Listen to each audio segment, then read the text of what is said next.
Bonjour à tous et à toutes. Merci beaucoup d'être venus aujourd'hui pour cette 5e université d'été du réseau des SP. Merci au réseau des SP et merci à l'SP d'Aix-Marseille pour tout le soutien. Je n'en dis pas plus. Sans plus attendre, donc, on va commencer le programme prévu avec l'ouverture de Pascal Branco-Marès, que je remercie beaucoup non pas son accueil, puisque je fais partie de ces murs, mais en tout cas du soutien de l'SP à cet événement. Merci à vous.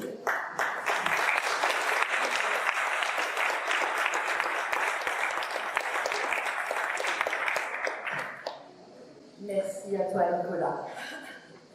Mesdames, Messieurs, chers collègues, je suis très heureuse d'ouvrir cette université d'été de la laïcité, très heureuse de prendre la parole pour vous accueillir dans les locaux de l'université d'Aix-Marseille et plus particulièrement dans les locaux de l'ESP. Cette université d'été qui a été créée par Alain Mignotte ici à ma gauche, à l'ESP de Lyon, est organisée donc cette année ici par Nicolas Sandel et en relation avec les différents référents laïcité des différentes SP que je salue, qui doivent être nombreux dans cette salle. Donc cette université, elle est portée par le réseau des SP.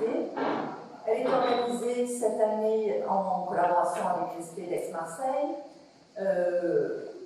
Elle sera sans doute organisée par une autre SP, ou que dis-je plutôt une autre INSP, l'an prochain, certainement puisque les choses sont maintenant décidées, à Lille et l'année d'après à Paris.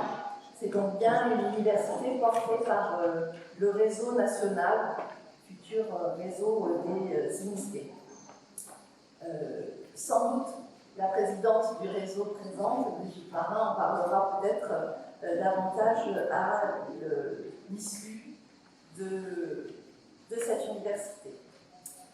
Alors, ici, à l'ESP d'Aix-Marseille, nous avons une organisation avec des chargés de mission et des référents, plusieurs, et en particulier des référents sur la laïcité, sur la lutte contre les discriminations, sur d'autres champs, le développement durable, tout un tas d'autres aspects sur lesquels nous travaillons, mais cet aspect de lutte contre les discriminations et contre toutes les discriminations est relativement important pour nous. Ces questions qui sont porteuses de valeurs, si ce n'est question même de valeurs elles-mêmes, elles sont essentiellement traitées dans une partie de la formation qu'on appelle le tronc commun, qui s'organise à raison d'une unité d'enseignement par semestre dans les masters MEF, et dont le but est d'acquérir les compétences génériques des métiers de l'enseignement, de l'éducation et de la formation. L'originalité du dispositif que nous avons tient à la composition des groupes d'étudiants et des équipes pédagogiques. Nous mixons toutes les disciplines, alors bien entendu dans un groupe elles ne sont pas toutes représentées, mais dans un groupe d'étudiants il y a toujours une mixité entre premier et second degré, et ce qui est déjà une approche des différences marquées entre ces deux degrés, mais pourtant vers justement le travail sur l'aptitude à enseigner, qui est le propre de ces unités d'enseignement. Et une mixité des équipes pédagogiques, c'est aussi très important pour nous d'arriver à faire que les projets pédagogiques portés par les enseignants soient irrigués par la recherche, soient en phase avec les questions de pratique et permettent aux étudiants de construire et de développer leur professionnalité dans le cadre de ce tronc commun. Nous avançons, c'est une construction, ça prend du temps, mais la constitution de ces équipes pédagogiques à travers des statuts d'intervenants différents est une grande richesse. Les thématiques qui sont abordées dans ce tronc commun, elles sont variées, et la lutte contre les discriminations, qui bien sûr fait partie de ces thématiques, occupe une place importante, je le disais. Nous avons eu d'ailleurs une journée consacrée entièrement à cette problématique avec l'approche bien sûr de la laïcité, du développement de l'esprit critique, qui a été organisé à l'intention de tous les étudiants. Donc, l'ESPEDEX Marseille, c'est un peu plus de 3000 étudiants, c'est vous dire l'importance de l'organisation de ce type de journée, qui sont rendus possibles grâce au partenariat que nous avons avec l'académie, où dans cette académie, on a la chance d'avoir un travail qui est porté par le rectorat, très important dans le domaine. Il y a d'ailleurs des représentants dans la salle, je crois que Gérald Attali, et d'autres partenariats avec en particulier le Camp des Villes. Je ne sais pas si elle est représentée là, mais vous savez qu'il y a de toute façon sur le plan national un partenariat avec le Camp des Villes qui nous permet de faire justement des choses très intéressantes en matière pédagogique pour la formation des enseignants, et bien sûr avec d'autres partenaires qui sont présents aujourd'hui, comme Canopé, la NGEL, avec lesquels justement ce type de manifestation est rendu possible et permet de largement pouvoir travailler sur ces questions-là à l'ESPEDEX Marseille.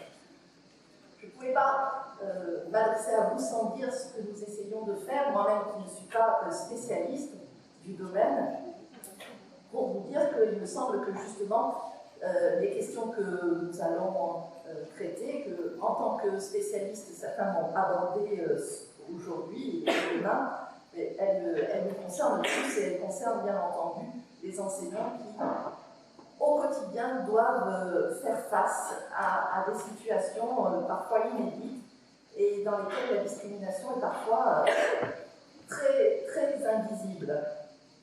Je pense que nous devons, dans le système éducatif, en particulier progresser en matière de discrimination invisible à l'école, puisque on sait, triste sort, que l'école française détient un malheureux record des inégalités sociales.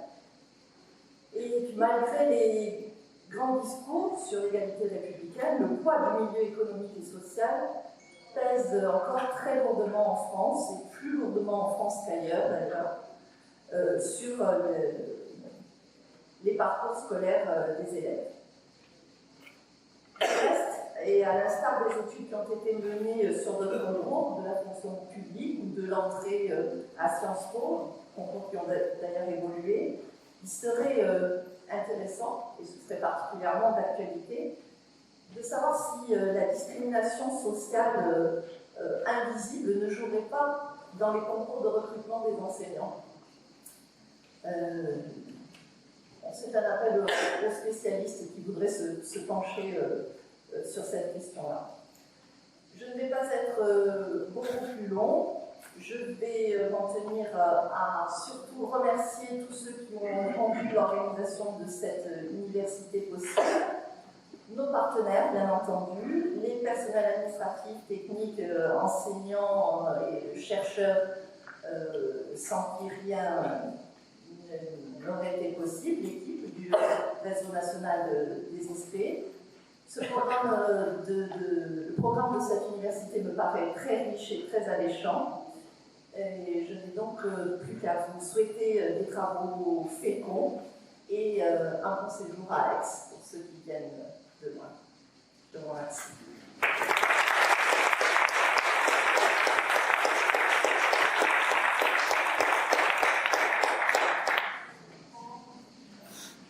Bonjour à vous toutes et à vous tous. Je suis très heureux aujourd'hui de voir que cette université d'été se déroule à Marseille et que Pascal Branco-Marès nous accueille dans ses locaux. Et je la remercie très chaleureusement, de même que je remercie très chaleureusement Nicolas Sambel, qui a été sur le terrain la cheville ouvrière pour la tenue de cette 5e université d'été sur la laïcité. En effet, 5e université d'été sur la thématique laïcité, avec bien évidemment à chaque fois une orientation particulière, et ici, voir un petit peu comment le concept de laïcité peut nous servir dans la lutte contre les discriminations. Lutte contre les discriminations, et Donc, j'allais dire, une thématique qui m'est chère, puisque il y a une douzaine d'années, j'étais moi-même à la tête d'un réseau national de lutte contre les discriminations, et je suis le co-auteur d'une clé USB qui devait servir dans beaucoup de lieux et qui a été diffusée très largement à, je crois, 20 000 exemplaires, qui permet d'entrer dans la problématique, de dire ce qu'est une discrimination, de montrer comment la combattre et surtout de déconstruire, j'allais dire, des représentations, mais de donner le référentiel juridique et les ressources locales pour permettre à tout un chacun de lutter contre tout phénomène de discrimination rencontré, où qu'il soit, à l'école, sur un lieu de travail ou dans la cité.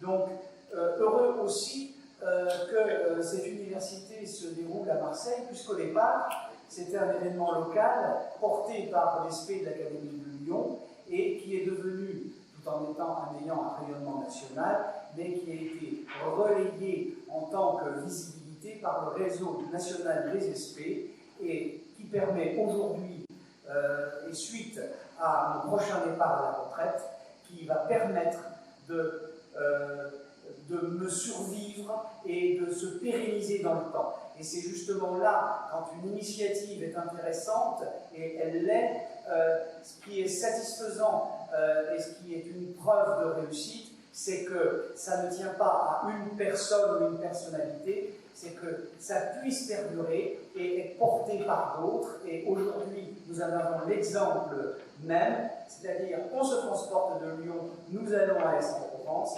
demain ce sera à Lille, et notre collègue, je sais, saura organiser à Lille un événement qui sera remarquable, remarqué et d'envergure nationale et peut-être internationale, parce qu'avec la proximité de la Belgique, il y a peut-être des choses à faire.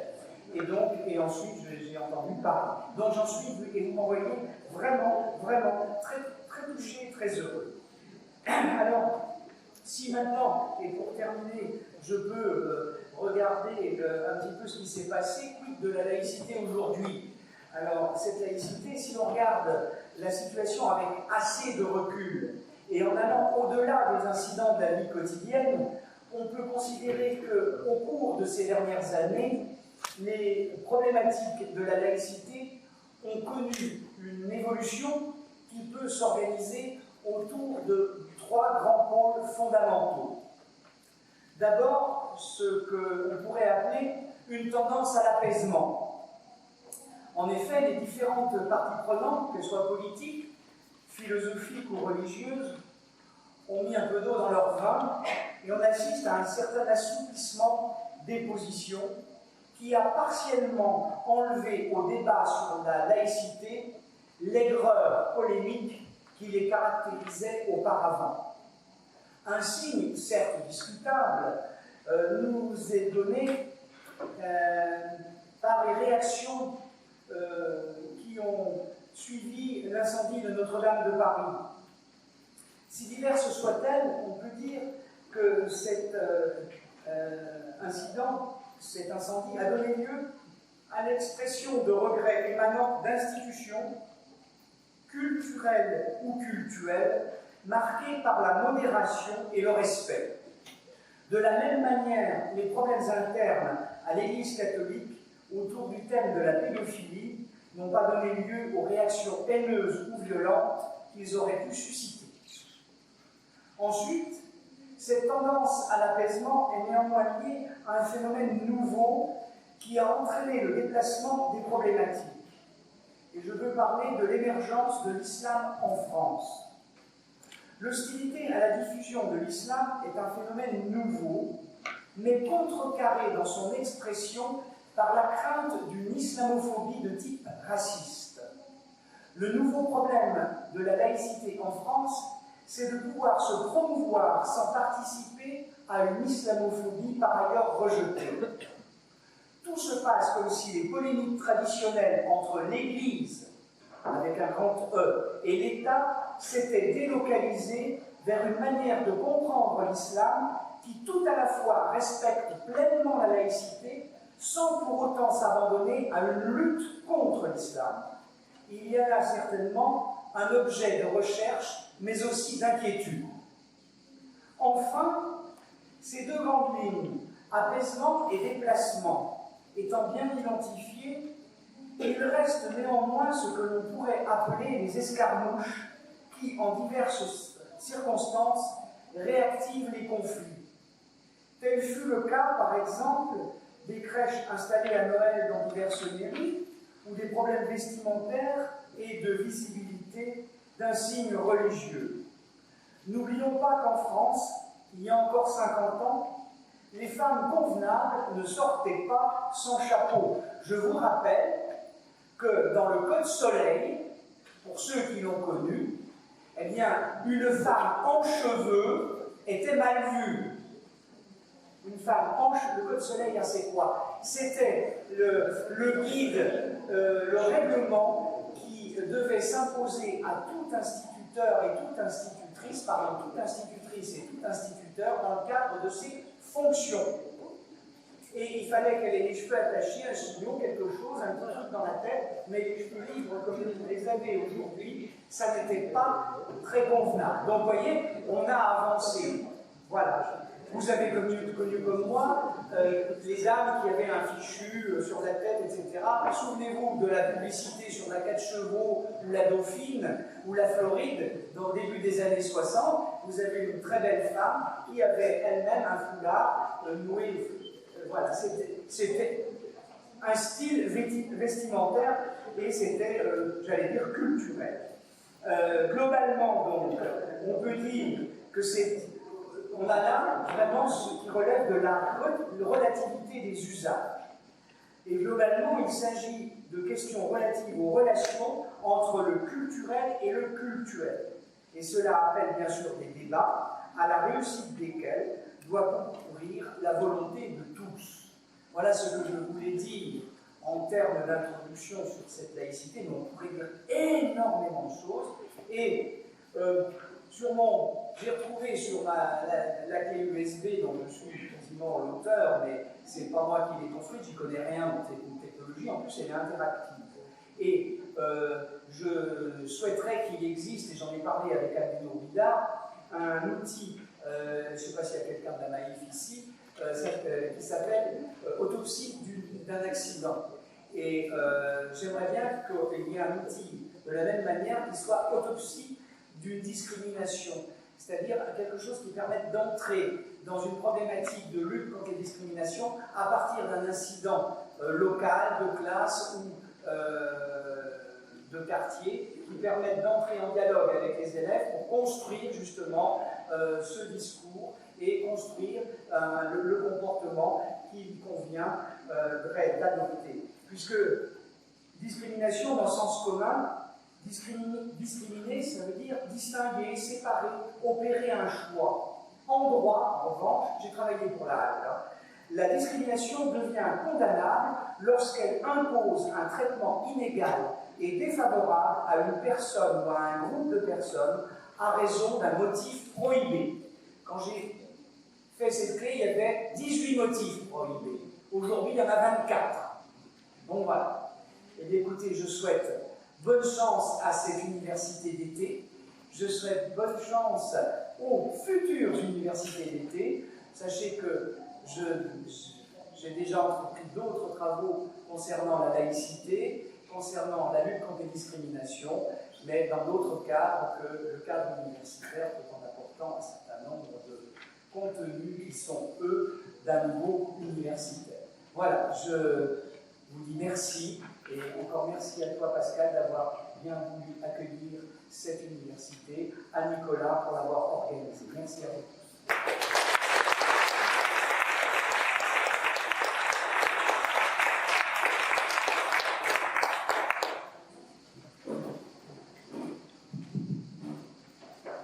Merci Alain, merci Pascal. Alors je tiens à remercier particulièrement Blandine Chély-Pont qui a accepté in extremis de remplacer Gwenaëlle Galvez qui était annoncée comme première conférencière et qui a dû décliner dimanche pour des raisons de grave santé de sa maman. Et Blandine voilà, sollicité dimanche, a accepté d'être là aujourd'hui. Alors vraiment, c'est formidable. Enfin, c'est un propos d'organisateur peut-être, mais c'est quand même formidable. Et ça sera formidable sur le contenu, sans mettre trop de pression, bien sûr. Et vous connaissez peut-être, enfin, les logos, et peut-être au niveau même national, ses écrits, ses positions. Blandine est professeure d'histoire, mais docteur en droit aussi. Donc c'est un regard tout à fait intéressant qu'elle va développer maintenant. Pendant 45 minutes, entre 45 minutes et 1 heure, et puis après il y aura une grosse demi-heure de questions et d'échanges avec la salle. Blandine, nous t'écoutons, c'est à toi, merci. Merci beaucoup. Merci beaucoup. Voilà. Tout d'abord, je tiens à remercier la directrice de l'ESP et ensuite le responsable des référents laïcité pour leur ouverture. Et vous-même, chers collègues, d'être présents ce matin. J'ai l'honneur de commencer ce temps de réflexion, cette université d'été, par une présentation sur le rôle éventuel de la laïcité dans la réduction historique en France de la discrimination légale et sociale envers les femmes. Alors, à quel titre le fais-je à titre de ma casquette d'historienne et aussi de juriste, que j'ai pu utiliser à plusieurs reprises pour des études de droit comparé sur le lien fort qui existe entre la place laissée ou la place donnée aux normes religieuses dans un système légal et la discrimination légale des femmes que cette place entraîne. Alors plus la place des normes religieuses est forte ou revendiquée, plus la discrimination légale des femmes est vérifiable, selon les contextes. Donc, à contrario, il semble logique qu'un système qui évacue l'emprise progressivement de la normativité religieuse sur sa propre construction, sur sa propre évolution, comme donc prétend le faire notre système laïque, plus ce système, en quelque sorte, va logiquement libérer les femmes de leur statut juridique discriminatoire. Alors, de fait, nous vivons, peut-être pas vous, peut-être les personnes qui travaillent sur ces questions-là, mais nous vivons sur la certitude très forte, et c'est à partir de là que je commence ma présentation, certitude très forte que laïcité et égalité des femmes, ou moindre discrimination des femmes, sont comme, si vous me permettez cette image, un couple catholique, c'est-à-dire unis par l'histoire, par la logique, par le droit, et à jamais inséparables. Voilà. Donc, la réalité, bien sûr, n'est jamais aussi parfaite, claire et balisée, que cette unicité du couple laïcité et égalité des femmes. Et je vais essayer de présenter cette réalité de manière historique, puisque c'est ce que je sais faire, je ne suis pas sociologue, et le plus simple possible. Alors en me situant, en me positionnant à mi-chemin entre deux positions de collègues très éminentes qui ont particulièrement travaillé sur la question du lien entre l'histoire de la laïcité ou évolution de la laïcité et évolution des droits des femmes. Et ces collègues qui ont montré que le couple éventuellement inséparable, formidable, qu'on connaîtrait depuis toujours entre femmes et laïcité, eh bien c'est, comment le dire, un gros combat. Voilà. L'une, dans sa présentation, va être plus pondérée que l'autre, avec une démonstration plus sereine. L'autre est beaucoup plus tranchée et elle met en valeur ou en évidence le mensonge idéologique, en quelque sorte, que serait le fait de coller ensemble laïcité et égalité des femmes, ou absence ou fin de la discrimination volontairement faite des femmes. Alors, la première collègue dont je l'ai utilisée, c'est l'historienne française, spécialiste du rapport entre l'histoire des femmes et l'histoire de la laïcité, c'est Florence Rochefort. Alors, Florence Rochefort, comme David, a écrit Le pouvoir du genre, laïcité et religion, et elle balise son propos de 1905 à 2005. Je répète, Le pouvoir du genre, laïcité et religion, qui a été publié aux presses de l'Université de Toulouse-Mirail en 2008. Florence a utilisé un outil méthodologique qui est une présentation périodicisée à partir des seuils de laïcisation. C'est une idée qui a été conceptualisée par Jean Bobéro pour montrer comment les droits des femmes font partie de l'histoire de la laïcité, mais à partir des 3e et 4e seuils. Et pour faire simple encore, les seuils de laïcisation, dont par Jean Bobéro et que reprend Florence Rochefort, sont les étapes du processus de déconfessionnalisation institutionnelle qu'a connu la France sur 2 siècles, à partir d'un encadrement social catholique presque intégral. Donc, le premier seuil, c'est celui de la laïcisation de l'État français, de l'État lui-même. Le deuxième seuil, c'est la laïcisation, c'est celui de la laïcisation des grandes institutions publiques, comme l'école et comme la santé, où l'on retrouve beaucoup de femmes, ce qui n'est pas anodin, tout de suite.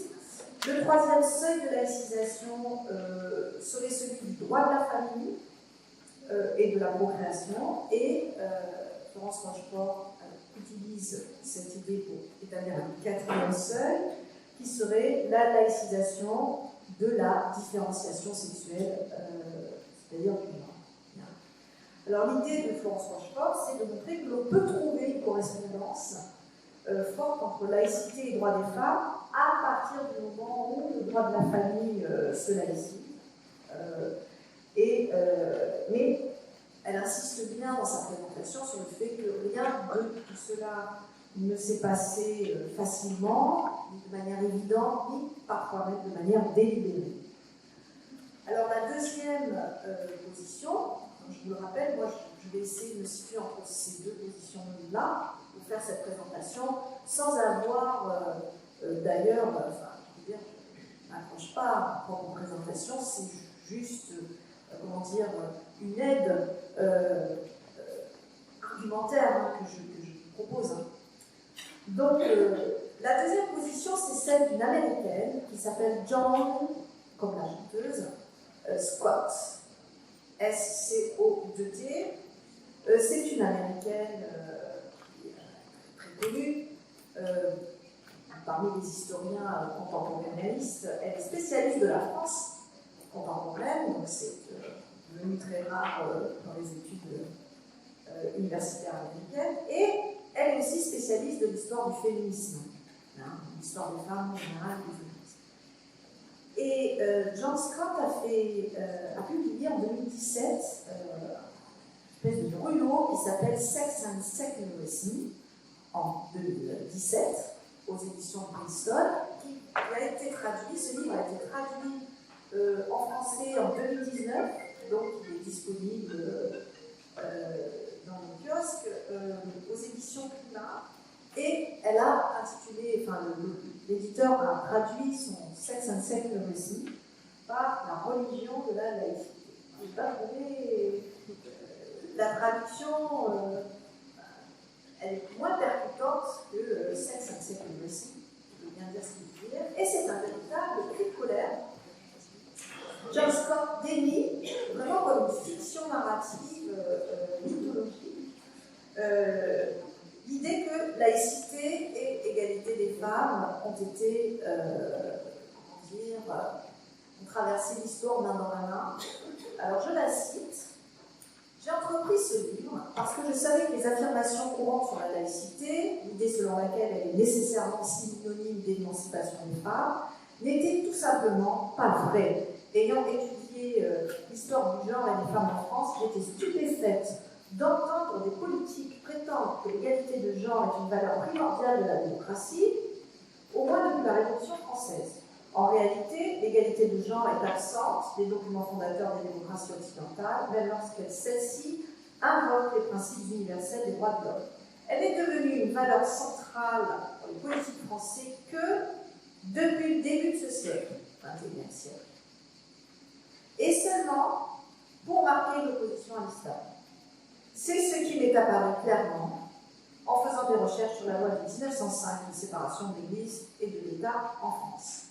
Donc, John Scott interroge tout le long de ce livre, qui est vraiment très intéressant, l'universalisme séculier français dans son rapport très contradictoire pour elle au féminisme.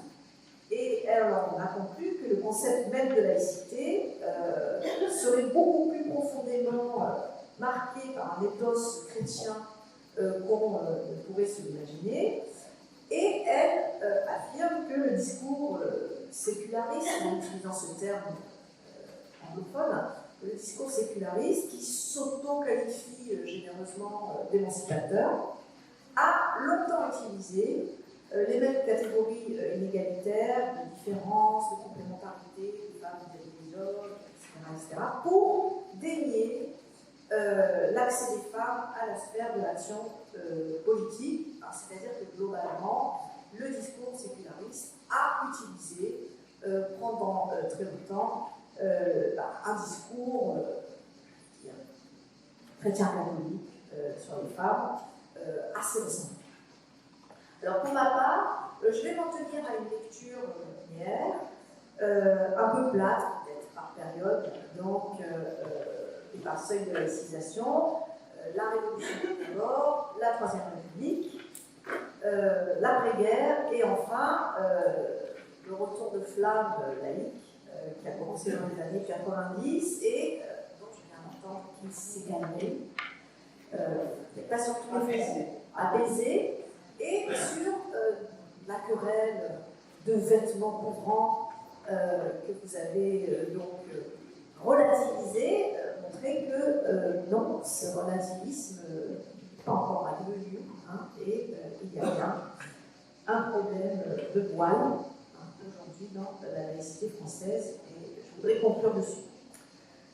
Alors, mon idée, c'est bien que la laïcité systémique, qu'est-ce que c'est qu'une laïcité systémique?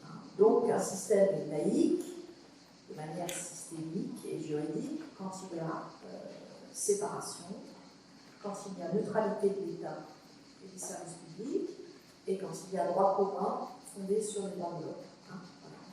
C'est une définition très très générale. Donc, quand il y a cette laïcité systémique, elle devrait a priori favoriser à la fois les libertés de la conscience et l'égalité des femmes et de leurs droits. Or, voir que notre pays a connu une longue période, aussi bien d'indifférence à la liberté religieuse, ça c'est pas notre propos, qu'aux droits des femmes.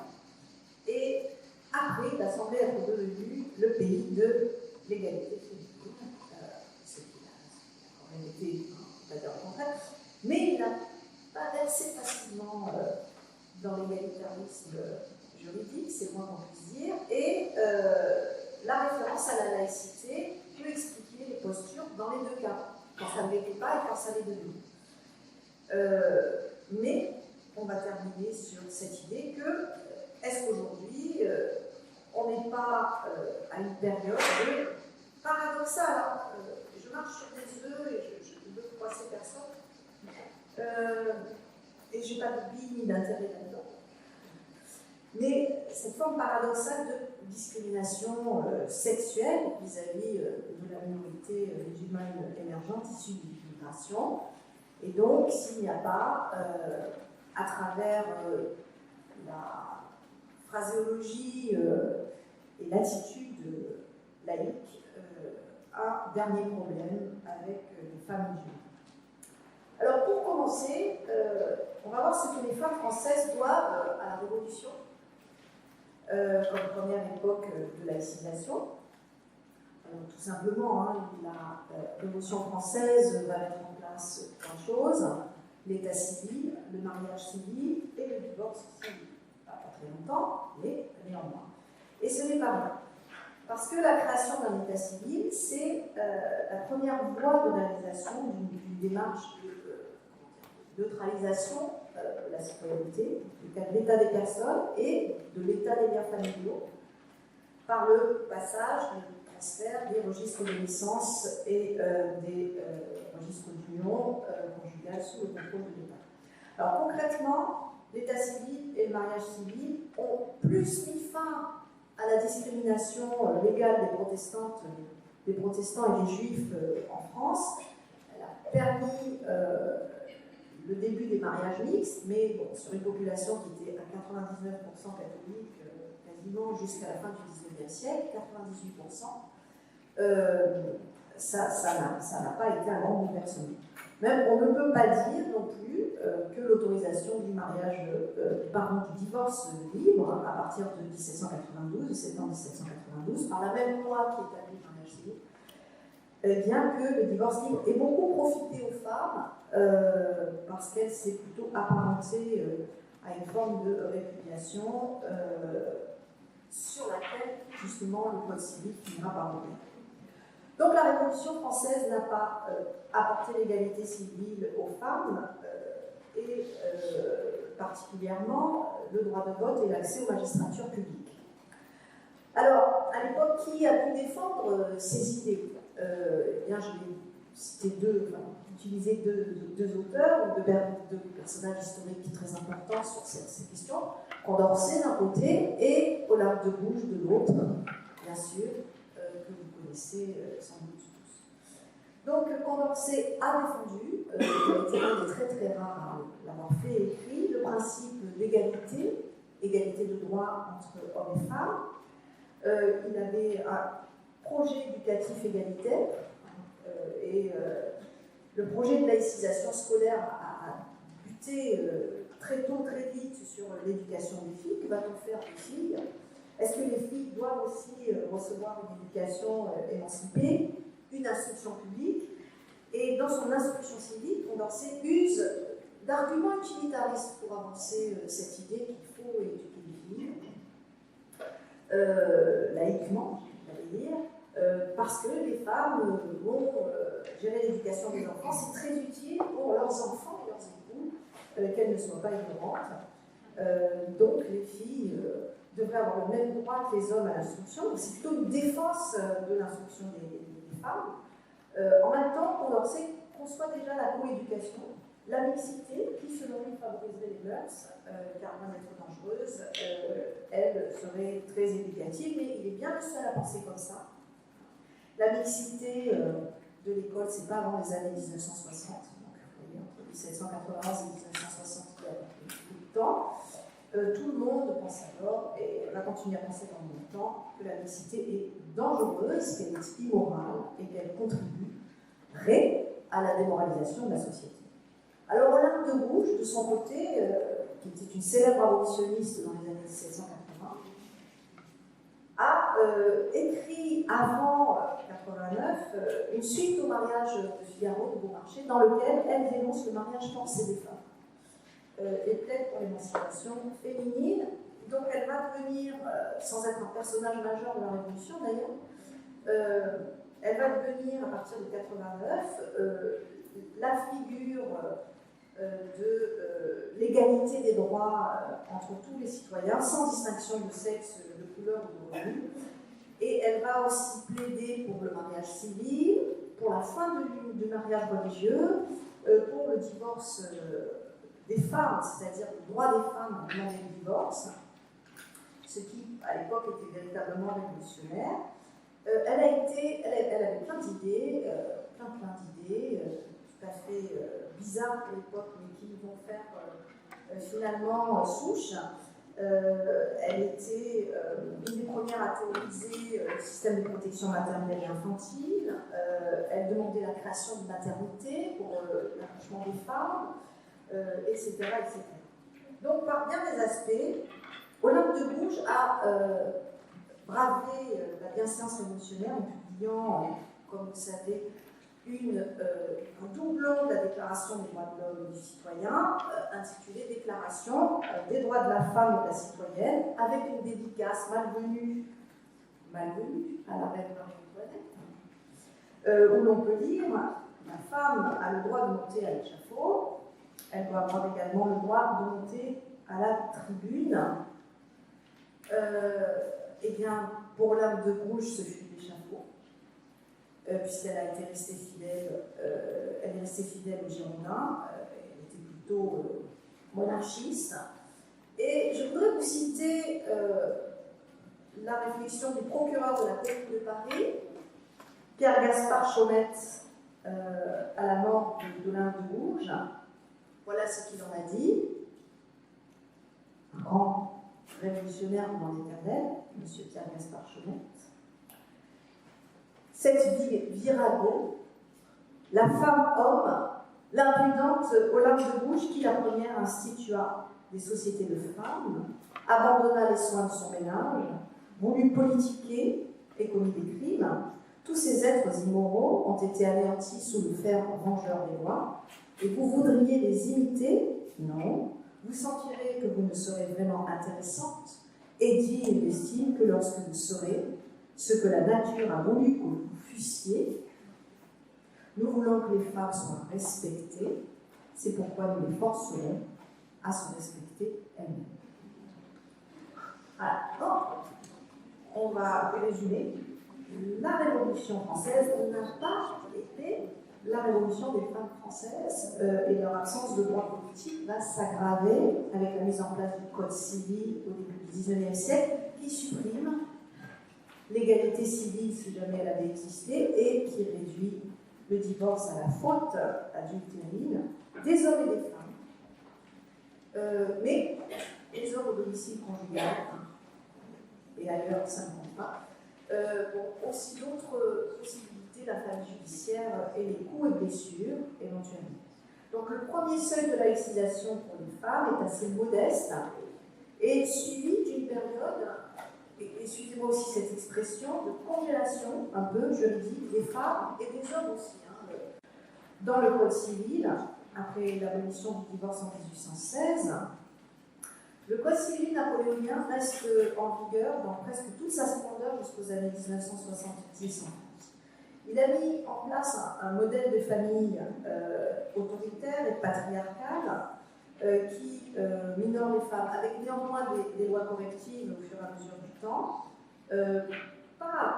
Et ce n'est pas la loi sur le divorce de 1884 à laquelle je pense, qui rétablit le divorce pour faute, mais la loi par exemple de 1893 qui institue la pleine capacité civile pour les femmes quand elles sont séparées de toi.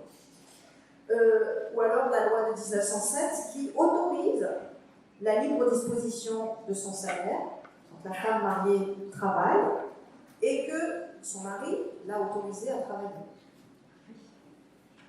Il faut l'autorisation du mari, enfin, beaucoup de milieux dans lesquels personne ne savait qu'il fallait l'autorisation pour aller travailler à la mine. Hein. Mais la loi dispose. Donc, on a, avec le Code civil napoléonien, on va revenir sur le Code civil, mais on a quand même aussi l'idée que la religion c'est bon pour la société parce que ça gère la morale, et tout ce qui est morale et mœurs, dès le début du XIXe siècle, c'est l'Église catholique qui va s'en occuper. On confie à l'Église catholique l'éducation des filles et la gestion aussi des rapports hommes-femmes dans le mariage, un mariage inégalitaire juridiquement, mais considéré comme nécessaire pour l'ordre social. Et donc tous les différents régimes constitutionnels du XIXe siècle ont eu, si je peut appeler ça comme ça, un même régime de genre, c'est-à-dire un régime de genre religieux, issu de la morale catholique. Donc, sous la Troisième République laïque maintenant, y a-t-il eu un projet égalitaire de la part des républicains? Alors, il y a eu des acteurs de la laïcité qui ont été féministes, au sens actuel du terme, comme Jean Massé, hein, le fondateur de la Ligue de l'enseignement en 1866, qui était une ligue mixte.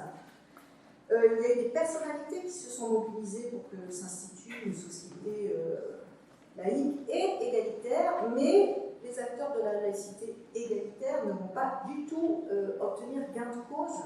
C'est très minoritaire, même si on entend leur voix, par exemple, lors du grand débat, l'ensemble des débats qui ont été menés pour la loi sur le divorce de 1884, donc débat parlementaire et aussi débat dans les journaux, on y entend pour la première fois la voix de féministes républicaines qui insistent dans ce débat sur la liberté des femmes à se marier et à divorcer, mais on les entend parce qu'on les lit, mais elles ne sont vraiment pas audibles. Alors, un effet de la laïcité, c'est la loi de 1901 qui a été faite en partie pour mettre fin aux congrégations catholiques. Donc cette loi sur les associations, eh bien, elle va donner aux femmes une latitude tout à fait nouvelle, très importante, et comme la loi ne précise pas si ce sont des hommes ou des femmes qui peuvent fonder des associations, figurez-vous, c'est un sujet qui commence à être travaillé maintenant, enfin, par les historiens qui commencent à travailler dessus, à l'aube du XXe siècle, les associations féminines explosent, et ça va être un terrain d'investissement, le terrain du droit aussi, fortement investi par ces associations, qui de féminines deviennent féministes avec une revendication, l'égalité des droits, le droit de vote, l'éligibilité, enfin le droit de l'espace public, et parmi celles qui insistent sur l'indispensable liberté des femmes, vous avez une grande journaliste, Séverine, qui s'appelle en fait Caroline Rémy, qui est la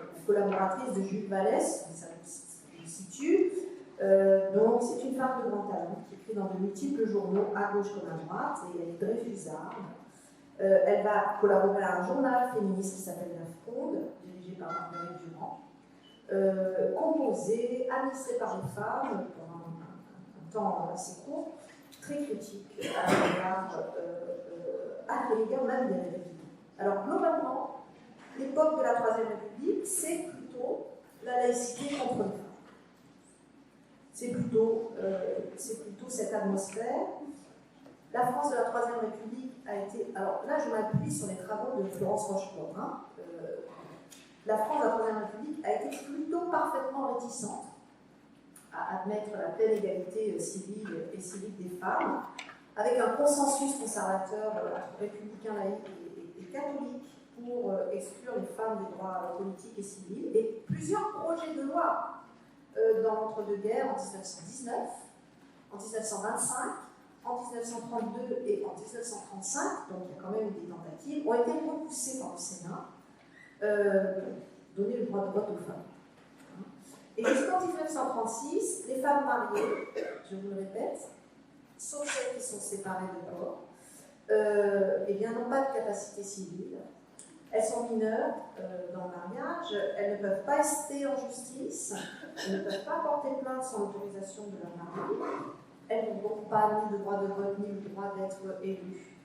Et ce droit-là leur sera octroyé par le gouvernement, comme vous le savez, de la libération en 1944. Les femmes françaises retrouvent pour la première fois en 1945 à deux élections, les élections municipales et les élections législatives. 15 ans après, les femmes turques ont obtenu le droit de vote dans les années 30.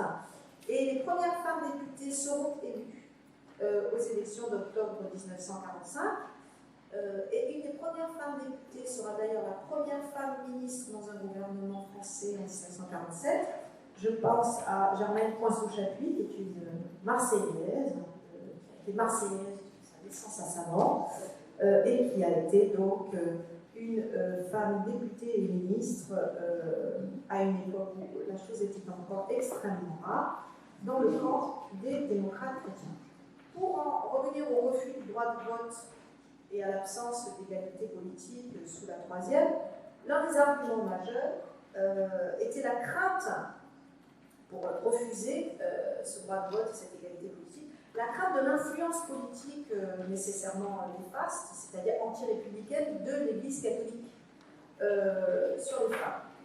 Donc c'est un topos qui va être répété à l'envi par tous les progressistes, les républicains radicaux du 19e et du 20e, Michelet Clemenceau, et ce dernier proclamé en 2007, le nombre de celles qui échappent à la domination du clergé est ridiculement faible, et pour cause, parce que c'est l'Église catholique qui était dévolue l'éducation des filles, est ridiculement faible, et si le droit de voter est accordé demain aux femmes, c'est le grand Clemenceau qui écrit ça, mais je pense que vous avez dû le lire ou l'entendre quelque part au cours de vos lectures, si le droit de vote est accordé demain aux femmes, la France serait précipitée en arrière vers le Moyen-Âge. Donc cet argument avait peut-être une certaine réalité, car l'Église catholique s'était bien renforcée au XIXe siècle et pratiquement spécialisée dans l'enseignement féminin par des religieuses avec l'assentiment tacite des républicains. Et une militante pour le suffrage féminin à partir des années 80, Hubertine Auclair, parlait d'un pacte de genre entre l'Église catholique et les républicains, et elle s'étonnait du paradoxe. Si le fait d'écarter les femmes du suffrage était destiné à contrer le pouvoir du cléricalisme, alors pourquoi avait-on laissé ce droit de suffrage aux hommes de l'Église, surtout ce pouvoir éducatif à l'Église catholique? Donc, on a une revendication pour le vote des femmes à la belle époque, je vous en ai parlé, et certains républicains aussi, ne les oublions pas, ont apporté leur soutien à cette idée, comme Jean Jaurès ou comme Ferdinand Buisson, mais la majorité, j'insiste, des militants de la laïcité, la plupart du temps les radicaux socialistes, y ont été farouchement hostiles. Je voudrais terminer cette période de la Troisième République avec un dernier grand pacte de genre entre républicains laïcs et catholiques, à savoir la surveillance de la fécondité. Il y a des lois qui ont été votées en 1920 et 1923 et qui ont mis en place une aggravation des peines sur pleine période de nécessité nataliste, on va dire, qui ont mis en place une aggravation des peines sur la contraception et l'avortement, qui ont empêché toute possibilité d'information, laquelle information se développait avec le mouvement malthusien, la question du préservatif, des diaphragmes, l'éducation, justement, à la fécondité, avec le délit, d'abord, de provocation à l'avortement, et le délit de propagande anticonceptionnelle. Donc, l'avortement, d'ailleurs, passe les amendes crime d'assises, parce que le jury, souvent, il est trop clément sur cette question, avec beaucoup d'acquittement, à un jury correctionnel qui va juger beaucoup plus durement. Donc, pourquoi ces lois? Bien sûr, parce que la France a besoin de faire des enfants, mais aussi la notion de libre maternité, la conception de la famille ouverte sont absolument rejetées par les républicains. Alors, est-ce que l'après-guerre a été une grande période de libéralisation légale pour les femmes? Oui. Est-ce que cette libéralisation légale qui commence vraiment dans les années 60 est due à un effet de la profonde laïcité de la 4e République et de la 5e République? Là, la réponse est beaucoup plus circonspecte de ma part. Le lien entre l'un et l'autre, ce n'est pas un lien évident du tout à faire, et le regroupement progressif entre droit des femmes et laïcité après la Seconde Guerre mondiale et sous la 5e République, c'est plutôt de l'ordre du regroupement, bricolage intellectuel un peu forcé. On ne peut pas dire que dans les années 60-70, ce sont les laïcs, parce qu'ils sont laïcs, qui mènent à l'émancipation des femmes, et on en trouve, bien sûr, Florence Rochefort les met en valeur, mais on trouve aussi des moins laïques, le cas des personnes engagées religieusement dans les camps chrétiens, catholiques ou protestants, qui vont pousser à l'émancipation des femmes, et on n'a pas, si vous voulez, un triptyque ou un duo laïcité, émancipation féminine, modification législative, parce qu'il y en a vraiment un ensemble absolument conséquent de transformations légales que je n'ai pas vu répertorier parce que nous vivons dedans et donc on les connaît, mais cette abondance juridique, de transformation d'évolution juridique n'est pas immédiatement recoupable avec la défense de la laïcité. Il y a des convergences entre partisans de la laïcité et droits des femmes, mais cette référence à la laïcité, elle n'est pas du tout explicitée dans la défense, par exemple, de l'accès libre à la contraception ou à l'avortement. Alors, j'ai maintenant la dernière partie de ma présentation à étage à conclure. J'ai sauté beaucoup d'aspects de mon propos sur la Ve République parce que le temps court. Il ne faut pas non plus vous assommer à peine de commencer votre université. Alors donc j'en arrive aux 30 dernières années. Pourquoi? Parce que à côté de la suite de l'évolution légale très forte qui a connu notre pays, qui continué à connaître dans les années 80, 90, 2000 sur donc l'amélioration ou la discrimination positive des femmes, notamment leur égal accès au mandat électoraux, aux fonctions électives, aux responsabilités professionnelles et sociales, tout l'ensemble des lois sur la parité professionnelle, l'égalité salariale, et puis elles sont proposées et construites avec une régularité de métronome, la dernière ayant été élaborée en 2014. On a aussi toute une série de lois contre la violence faite aux femmes. Enfin, on est un pays ultra bordé légalement, ce qui ne résout pas tout, mais le harcèlement de rue, une dernière loi en 2018. Donc on a vraiment une politique publique très protectrice et très améliorative en France. Est-ce que tout cet ensemble d'évolutions légales ont eu un rapport aussi ces dernières années ou sont un effet de la laïcité? Alors là aussi, je redirai ce que j'ai dit pour le reste de la Ve République. Il ne me semble pas que ça ait un rapport. En même temps, le discours a changé. Le discours a changé, c'est-à-dire que à l'orée des années 2000, il y a eu une forme de cristallisation du sentiment que la laïcité protégeait et avait toujours protégé les droits des femmes et l'égalité des femmes. Et si on suit le propos de John Scott, eh bien, l'idée serait que notre imaginaire civil de la laïcité s'est cimenté autour de l'égalité des femmes avec la querelle du voile. C'est la querelle du voile qui a fabriqué cette sédimentation et par avant, tout comme au début des années 2000, la laïcité est devenue la pierre angulaire de la République. Terme avancé, ou expression avancée par Jacques Chirac dans son discours de 2003 au moment du débat sur le voile à l'école qui s'est conclu par une loi.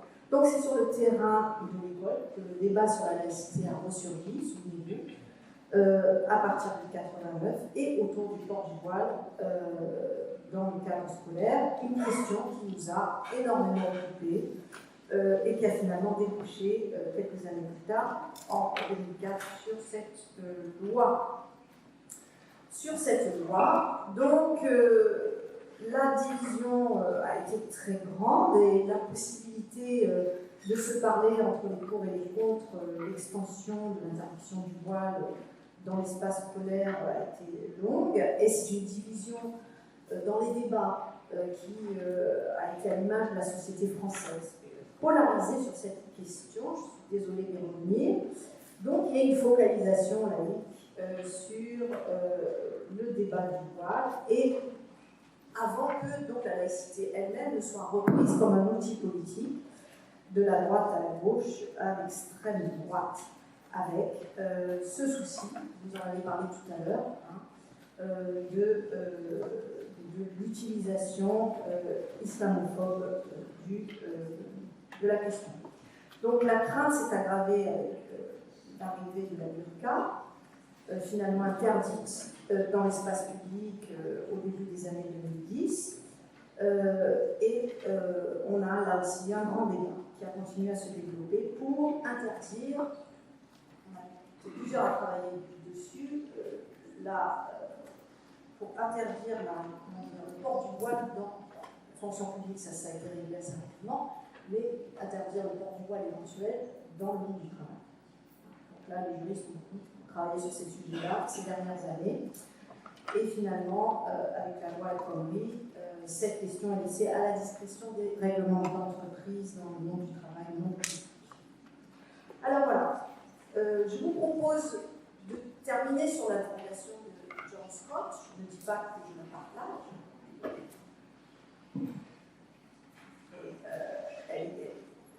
Elle a le mérite d'être posée, et comme elle vient de l'extérieur, elle est moins embarrassante. Donc, est-ce qu'il y a peut-être dans ce grand débat, en fait, un fond de mauvaise foi, et c'est un vrai débat sur les avancées de la laïcité, comme dirait Jean Monod, et que John Scott appelle plutôt l'hypocrisie laïque.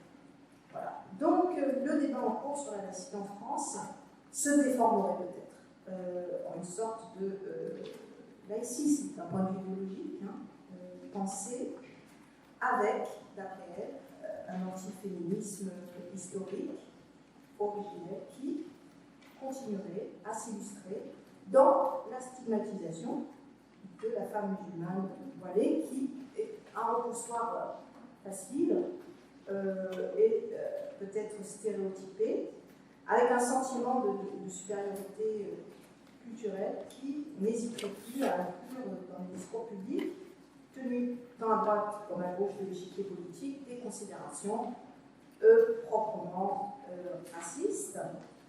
Donc, est-ce que le féminisme républicain ou pro-laïque ne serait pas tombé dans le préjugé paternaliste ou misogyne des militants laïcs d'antan vis-à-vis des catholiques, femmes, en reprenant une forme de construction mentale non dite qui a enfermé les femmes françaises dans le passé, tout en faisant croire que la laïcité a toujours été émancipatrice pour les femmes. On peut dire que le féminisme républicain a réclamé une politique coercitive contre le voile au nom de la liberté des femmes. Quand les femmes voilées, je reconnais qu'elles peuvent complètement mentir, parlent éventuellement de liberté de conscience ou de liberté religieuse, et aussi par le fait qu'il peut être utilisé comme signe de reconnaissance et d'appartenance à une minorité qui est mal considérée, qui est en souffrance identitaire par rapport à une majorité qui est bien installée dans ses références culturelles et qui l'affirme. Est-ce que le voile ferait partie d'une affirmation valorisante, d'une différence qui permet aussi d'être identifiée? Beaucoup de choses qui dépassent l'entrisme islamiste ou salafiste, que je n'évacue pas du tout de l'équation, bien sûr, il existe et à travers le monde depuis très longtemps. Vous savez que le voile et la charia sont les deux mamelles de l'entrisme des frères musulmans. Donc, tout ça existe, mais au-delà de tout ça, est-ce qu'il n'y a pas aussi une difficulté supplémentaire à appeler laïcité et expression féminine pour stigmatiser le port du voile et du C'est ma question conclusive. Et je vous remercie de m'avoir compris.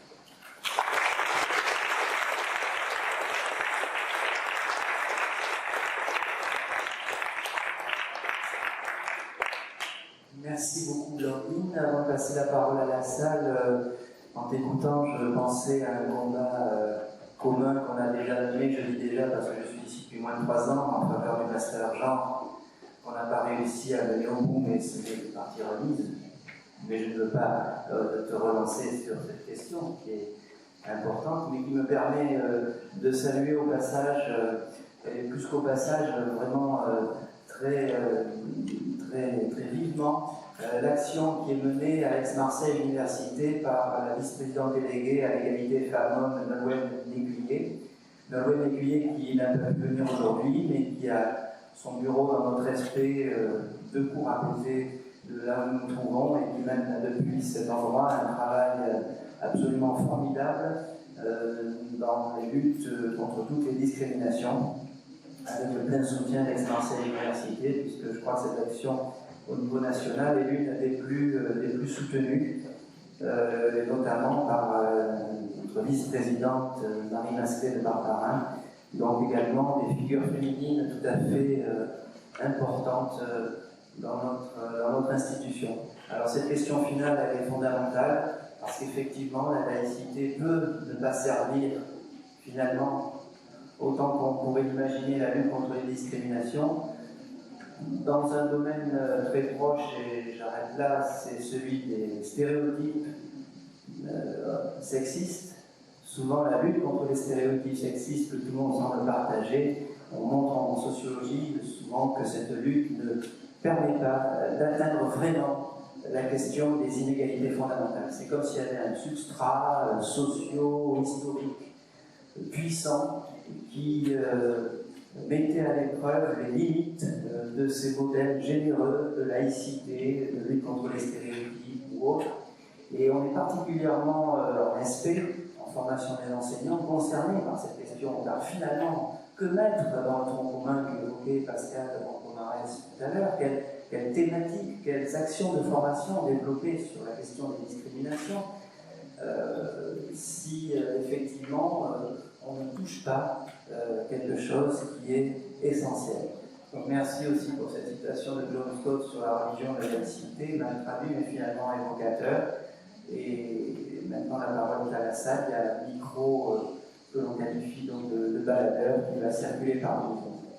Peut-être il y a toujours une consigne qu'on donne dans ces débats, c'est de préciser qui vous êtes avant de poser la question, mais expérience faite, cette consigne se dilue souvent au bout de 2 ou 3 intervenants. Mais bon, pourquoi ne pas la rappeler? Alors, Bruno Garnier, au moins ça c'est fait. Merci, je voudrais d'abord vous remercier parce que c'est un exercice très difficile de faire un balayage historique en n'oubliant pas les jalons importants. Je trouve que vous avez tout à fait bien réussi cet exercice. Donc je voudrais vous en remercier. Mais en même temps, je voudrais ajouter un moment qui me paraît éclairant pour comprendre la relative modération, même la déception qu'on pourrait avoir d'une certaine manière du point de vue du droit des femmes et de l'égalité, en pensant à l'œuvre de Luc Ferry, que vous trouvez extrêmement peu audacieux, si c'est moi qu'on puisse dire. Et je pense que pour comprendre cette modération, ces réticences, il faut dire un mot de la Commune de Paris, qui était l'obsession de Luc Ferry, surtout les 2 mots contre lesquels il faut lutter, c'est l'international noir et l'international rouge aussi. Bon. Or, la laïcité promue par la Commune de Paris, c'est une laïcité en faveur de l'égalité des femmes et des hommes, de manière extrêmement appuyé avec des femmes comme André et Léo ou Louise Michel, hein, qui ont fondé la Société de revendication du droit des femmes en 1869, et l'Association pour l'amélioration de l'enseignement des femmes en 1866. Donc c'est un mouvement extrêmement fort, mais qui s'est incarné sous la Commune de Paris, sous la forme d'une laïcité anticléricale. Une laïcité anticléricale est considérée par beaucoup comme liberticide, avec notamment l'instauration du monopole public sur l'éducation, avec la nationalisation des écoles privées, l'interdiction de l'enseignement religieux, et donc la dépossession de l'Église de tous ses droits en matière d'éducation. Donc voilà, je pense que c'est important parce que la Commune de Paris a laissé le souvenir d'une image de la laïcité qui a associé le droit des femmes avec une atteinte à la liberté de culte, à la liberté de conscience. Ce que Jules Ferry, 10 ans plus tard, ne pouvait pas reprendre sous cette forme, et je pense que c'est aussi la raison pour laquelle les gouvernements de Mitterrand 1880 n'ont pas proposé de loi de séparation, par cause du mauvais souvenir du décret de séparation de l'Église et de l'État de 1871. Et l'idée de Jules Ferry, c'était qu'il fallait aller, peut-être, et de Ferdinand Buisson, c'est qu'il fallait aller par petits pas vers une égalité peut-être plus grande, mais par petits pas, et que l'école républicaine serait le poste avancé, finalement, d'une société laïque à construire plus tard. Merci beaucoup de cet ensemble de précisions très éclairantes et plus que bienvenue. Je voulais quand même, parce que je l'ai souhaité, revenir sur le fait que la Troisième République a mis en place finalement une éducation publique pour les filles. Et en même temps qu'elle l'a fait, elle a aussi construit un ensemble de débouchés professionnels pour un certain nombre de femmes dans l'enseignement et dans la santé. C'est-à-dire que les religieuses catholiques ont été remplacées par des maîtresses d'école et par des infirmières. Donc la figure de la maîtresse d'école et de l'infirmière est une figure, j'allais dire, un débouché professionnel, parmi les premiers débouchés professionnels, une lutte, finalement, une faible lutte pour l'accès à l'enseignement supérieur des femmes, qui va se faire, j'allais dire, par le détour là aussi, puisqu'il n'était pas écrit que c'était interdit que les filles se présentent aux universités. C'est comme ça qu'on commence à y rentrer.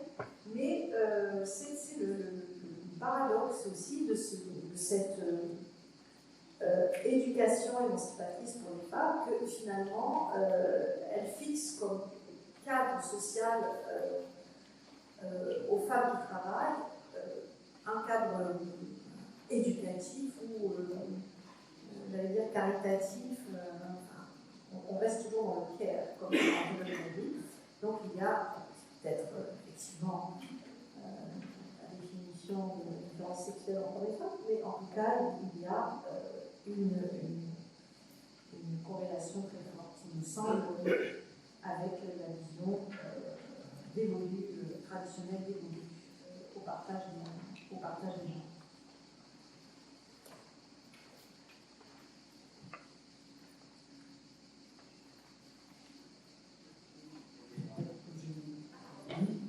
Merci pour cette présentation très intéressante, effectivement, parce que l'histoire permet aussi de prendre le recul.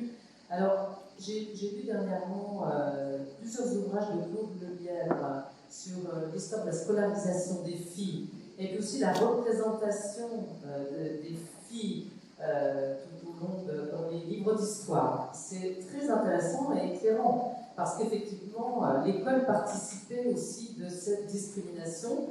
Et bien sûr, il est fait référence au suffrage universel, qui n'est pas universel, puisqu'il faut attendre, comme vous l'avez dit, le milieu du XXe siècle, etc. Donc les livres d'histoire véhiculaient aussi cette question.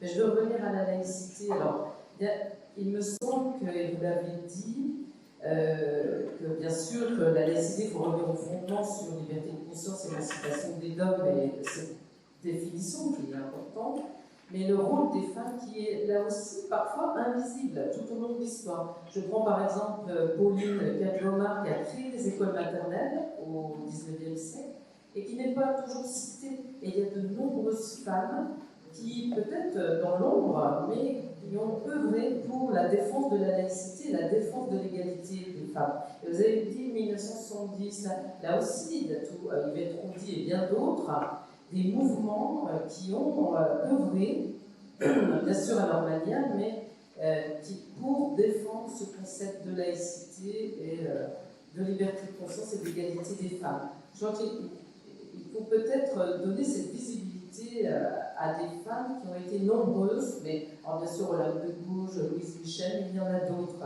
qui ont pu œuvrer pour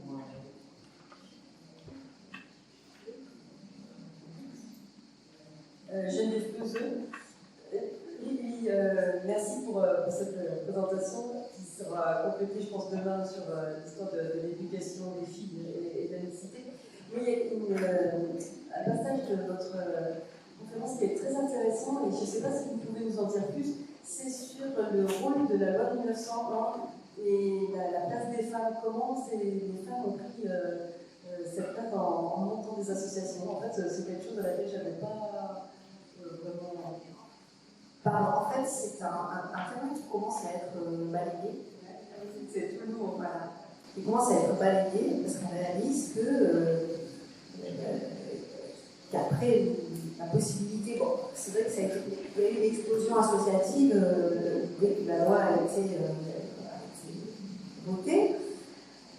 Et dans cette explosion, on est en train de se dire que la première emprise réelle des femmes françaises sur la société qu'on appelle aujourd'hui civile en France a été faite par le biais de ces associations qui, donc il faut continuer à les répertorier, mais en fait moi je suis tombée là-dessus en travaillant sur la fabrication, enfin l'histoire des associations féministes qui ont œuvré à l'international pour l'élaboration juridique du droit des femmes et comment elles se sont battues auprès de la SDN et ensuite comment elles ont tenté d'avoir quelque chose au moment de la constitution de l'Organisation des Nations Unies pour l'introduction dans la Déclaration universelle des droits de l'homme de son absence et là sans y être arrivé pour tout un tas de raisons. Mais c'est là que on s'aperçoit que la plupart des associations féministes qui se sont montées en réseau associatif et qui ensuite se sont montées en réseau international en France, avec d'autres associations étrangères, avaient été créées justement grâce à l'Union. Voilà. Donc là, il faudrait travailler là-dessus. Oui, absolument. Oui, alors je voudrais ajouter un complément de la formation par rapport à votre brillant exposé et ce que vient de dire les collègues précédemment.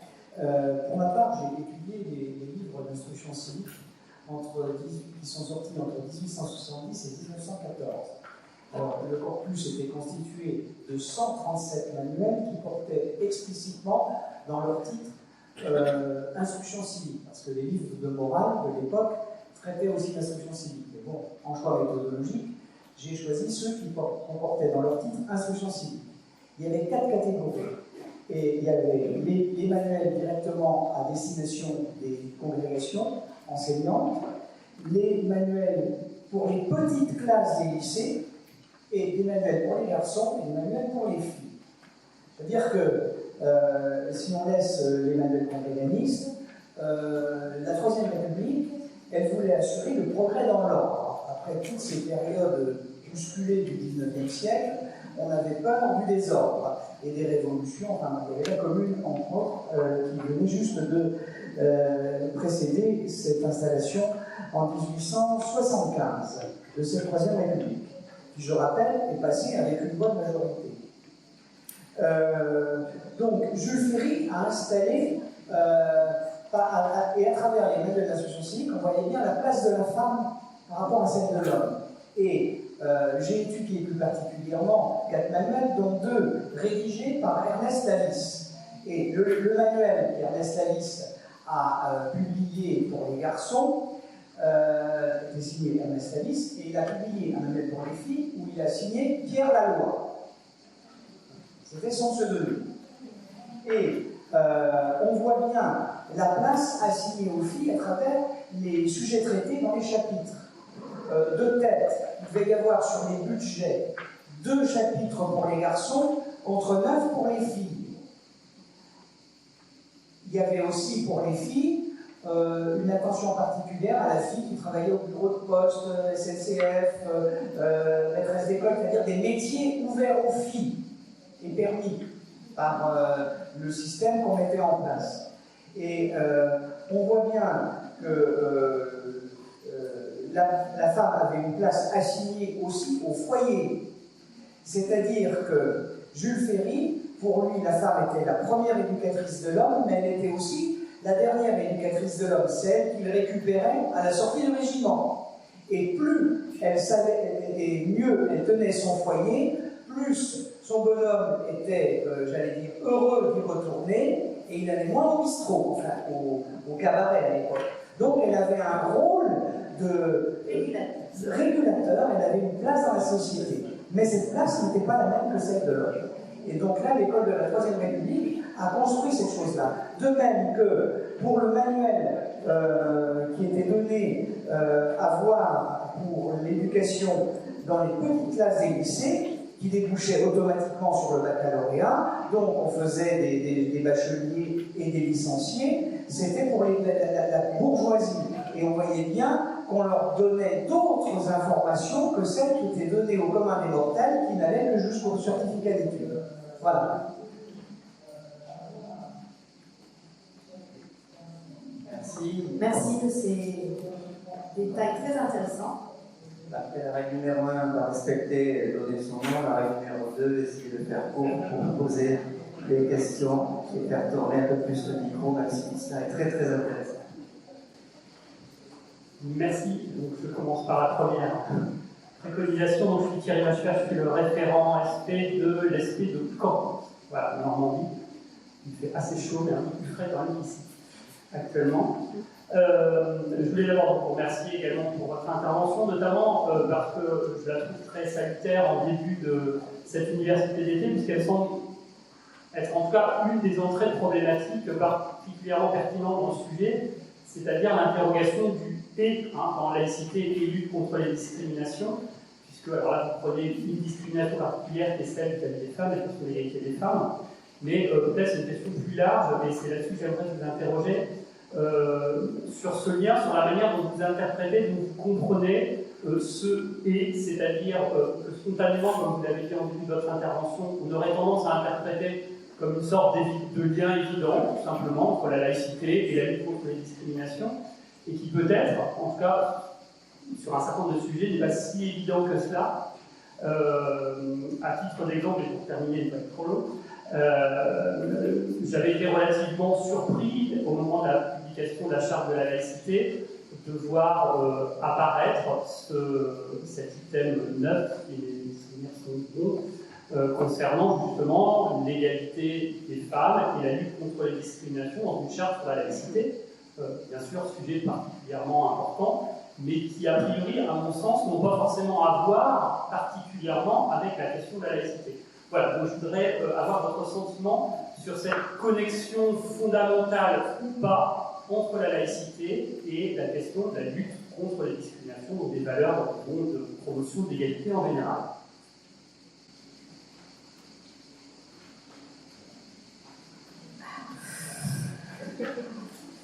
Alors, dans la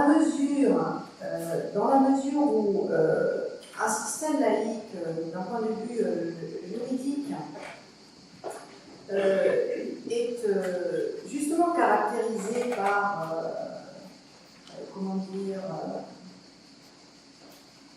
une complète émancipation légale des références religieuses. J'allais dire, ce qui tient le plus, de manière cohérente et séculaire, les relations entre les hommes et les femmes, l'organisation des sociétés, sans faire de la sociologie de bazar ou de l'anthropologie de bazar, tient beaucoup à un référencement religieux. Donc, nous avons des sociétés qui sont quand même issues d'une matrice chrétienne. Aujourd'hui, le christianisme, les théologiens chrétiens ont mis beaucoup d'eau dans leur bain sur la question de la dignité des femmes, leur égalité, etc. Mais ça n'a pas toujours été le cas dans le passé, loin de là. Donc, il y a une relation, je pense, directe, dans le politique au sens large, et si on considère que les relations entre les femmes sont de l'ordre politique, entre laïcité et place de la femme. Voilà. Donc, ça, c'est, je pense, une idée du fond. En même temps, il y a une connivence, il me semble, il y a une connivence particulière. En même temps, force a été toujours de constater que cette connivence a été très contrariée dans le passé et que peut-être elle continue à l'être. Voilà.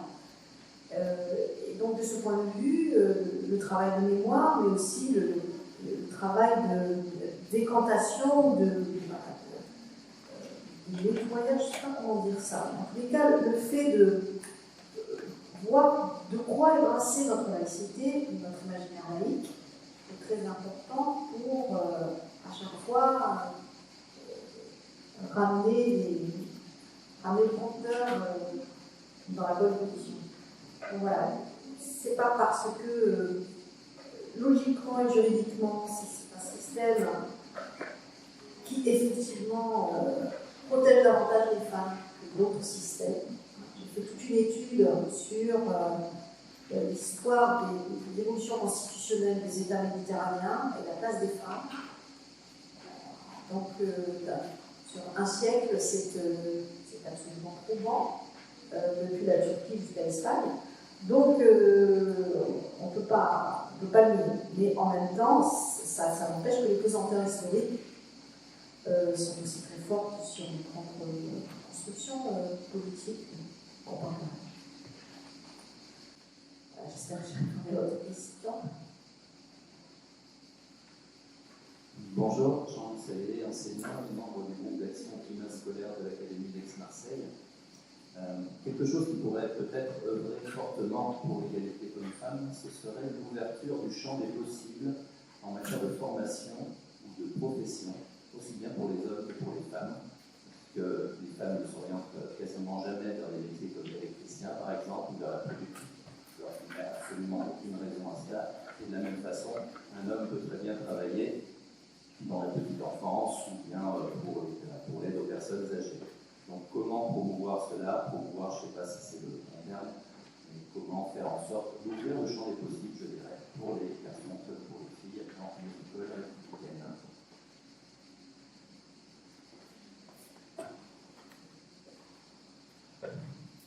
Bonjour, je m'appelle Marie Cheny, je suis formatrice en histoire et je fais des conférences en histoire moderne à l'Université de Rouen. Et ce n'est pas une question, mais plus un apport d'une recherche d'une collègue qui s'appelle Déborah Cohen et qui travaille sur la loi autorisant les divorces de 1792. Donc c'est une recherche qui est en cours, elle la commence. Elle travaille sur les pétitions qui ont été rédigées par les femmes et quelques hommes, majoritairement des femmes, qui ont rédigé des pétitions dans les années 1790-1791 pour demander le divorce, en tout cas, pour demander une loi qui les protégerait dans le cadre d'une séparation et d'un divorce. Et ce qui est intéressant dans son approche, c'est qu'elle part de cette thèse, on va dire, parce que la recherche commence, qu'en fait il s'agit d'une révolution dans la révolution, la révolution des femmes dans la révolution, la grande révolution, et comment les révolutionnaires vont vouloir stabiliser à la fois cette question de l'intime par cette loi sur le divorce, en même temps que les révolutionnaires vont souhaiter aussi stabiliser la révolution. C'est une grande question aussi des historiens, à quel moment répond-nous la Révolution française. Donc je vais juste vous faire part de cette Déborah Cohen, C-O-H-E-N, elle est donc maîtresse de conférence en histoire moderne à l'Université de Rouen, C-O-H-E-N. Elle débute, donc comment elle débute? Elle a commencé à dépouiller, mais il n'y a aucun article qui n'est encore été rédigé. Mais je pense que ça peut ouvrir justement cette question sur à la fois l'intime et l'histoire.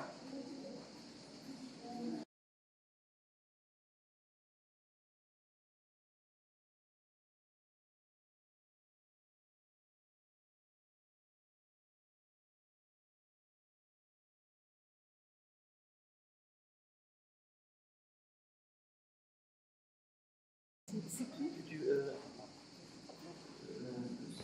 tu souhaites répondre, réagir sur les points Cohen, les travaux des points Cohen, et puis répondre à la question. Alors, sur la question de comment faire, je sais rien du tout. C'est-à-dire, chacun son boulot, et il y a plein de gens super compétents qui doivent réfléchir tous les jours à la manière d'élargir le champ des possibles dans les orientations des filles et des garçons.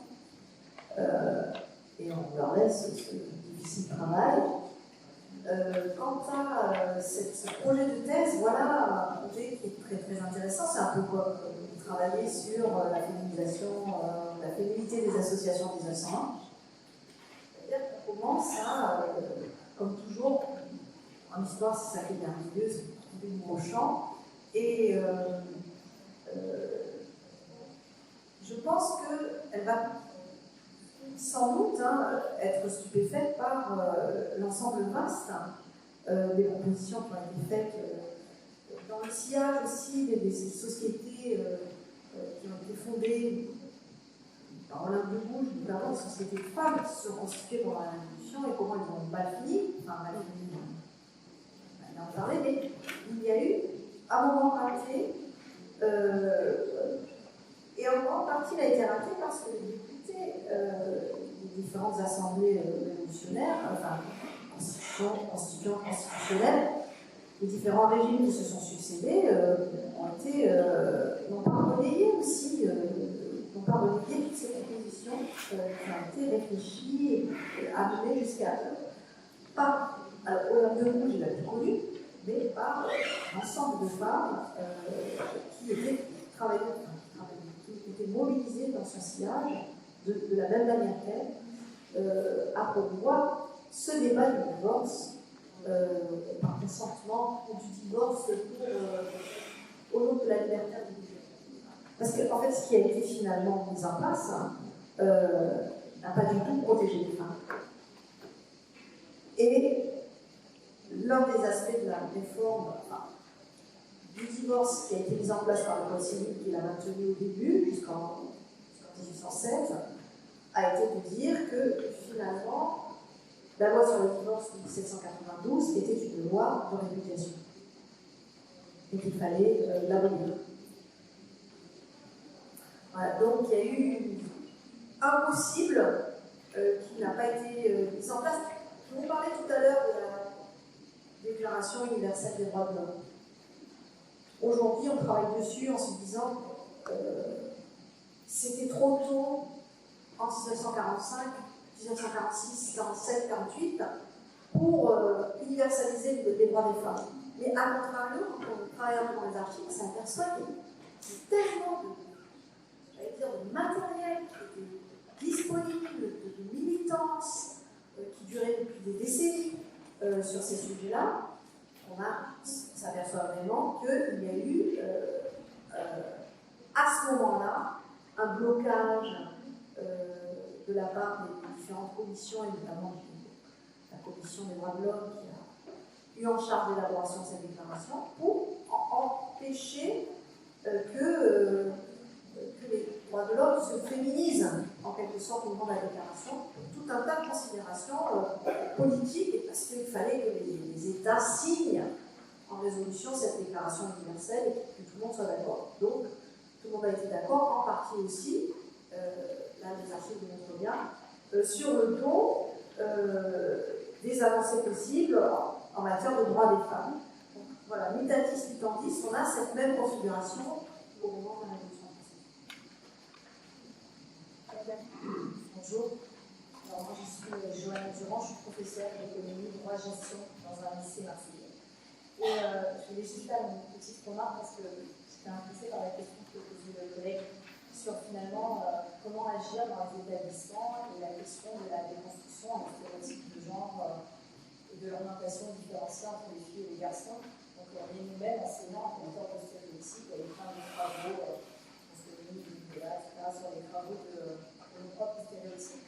Et juste une petite remarque, pour dire qu'en octobre 2018, il y a un décret qui est sorti qui a donné des référents égalité filles-garçons dans tous les établissements, normalement, dans tous les établissements scolaires secondaires, que ce soit au collège ou au lycée.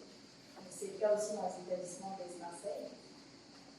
Maintenant, des moyens qui sont mis en œuvre derrière pour ce travail sur l'égalité filles-garçons dans les établissements. On entendait parler tout à l'heure de réflexions qui ont été menées sur la création d'un master genre, par exemple, sur l'Académie d'Aix-Marseille.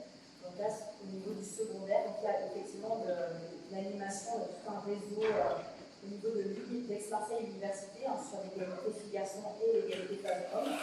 En tout cas, au niveau des établissements de l'éducation nationale et des établissements scolaires, c'est tout nouveau la nomination de référents égalité filles-garçons. Tout un champ de possibles qui s'ouvre.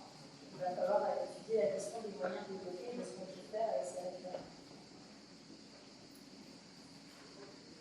Juste pour compléter, si je peux me permettre, il y a au niveau de la Commission du défenseur des droits, les jeunes ambassadeurs des droits qui peuvent intervenir dans les établissements. Alors hélas, ils ne sont pas encore répartis sur tout le territoire national, mais ils font un travail remarquable. En plus, c'est une voie de pair, donc ça touche particulièrement les élèves.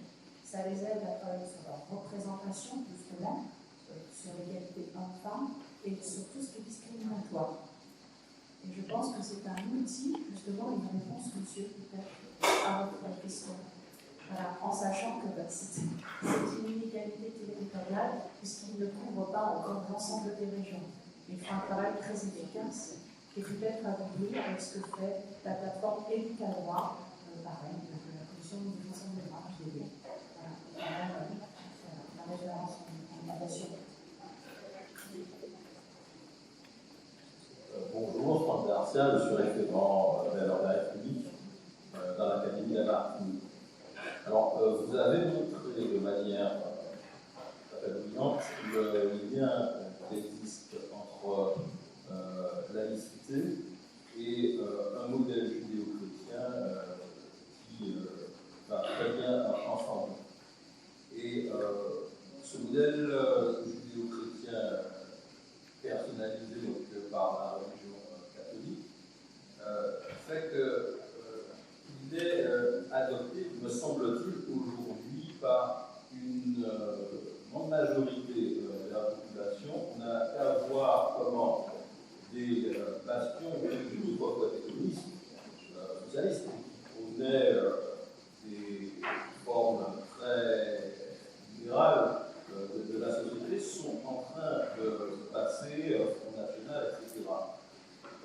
On a donc une partie de la population française qui a effectué un basculement comme s'il y avait une situation de temps retranché que l'on retrouve, et là je vois une connexion avec les travaux de Johann Scott, aux États-Unis avec les personnes qui ont permis à Trump d'être élu. Ce phénomène-là donc, se fonde sur l'idée que pour vivre ensemble, eh bien, à Rome, faisons comme les Romains. Et donc, la lutte contre les discriminations d'aujourd'hui nous interroge plus que jamais. Pourquoi? Parce qu'il faudrait peut-être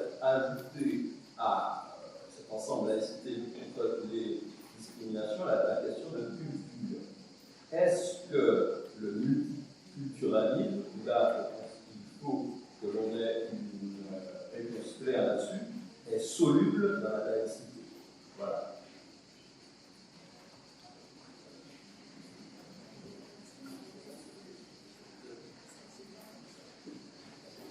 Alors, je vous dirais qu'au niveau du droit, il n'y a pas de multiculturalisme. La loi de la République, et cette loi, elle est déterminée depuis 2 siècles, d'une certaine manière. Donc il n'y a pas plusieurs modèles juridiques dans notre État, au sein de notre société.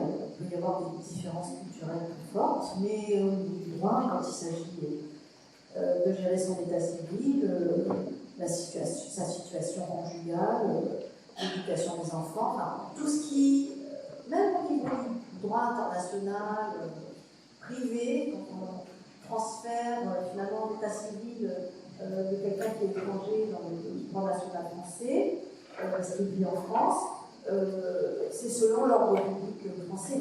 Donc, si vous voulez, moi je ne suis pas du tout gênée par la dimension entre guillemets culturelle de la population française, pour autant que notre droit est complètement unifié et uniforme. Alors, qu'il y ait des écarts entre les pratiques sociales et le droit en place, il y en a eu depuis tout le temps. Mais que le pays cède multiculturalisme d'un point de vue, j'allais dire concret, matériel, ce qui nous importe, c'est l'organisation de notre droit, pour que la société tourne, aucun, entre guillemets, souci à ce point.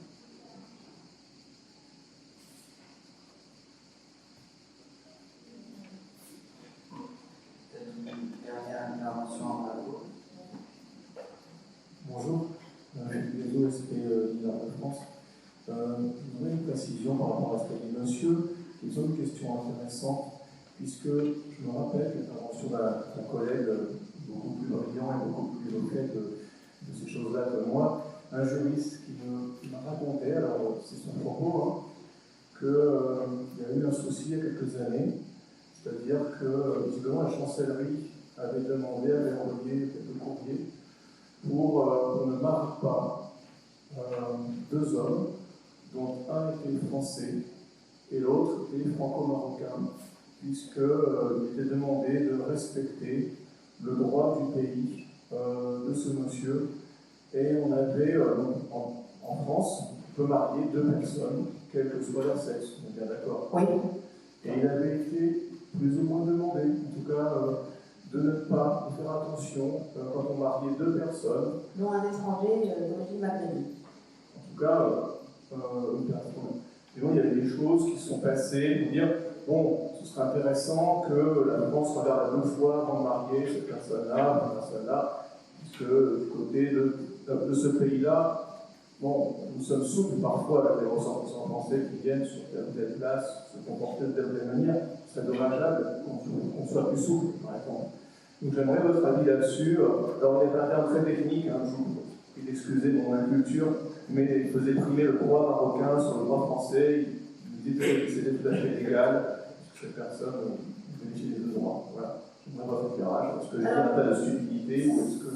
Ça peut être qu'une lettre, j'allais dire, administrative, de conseil, sans aucune,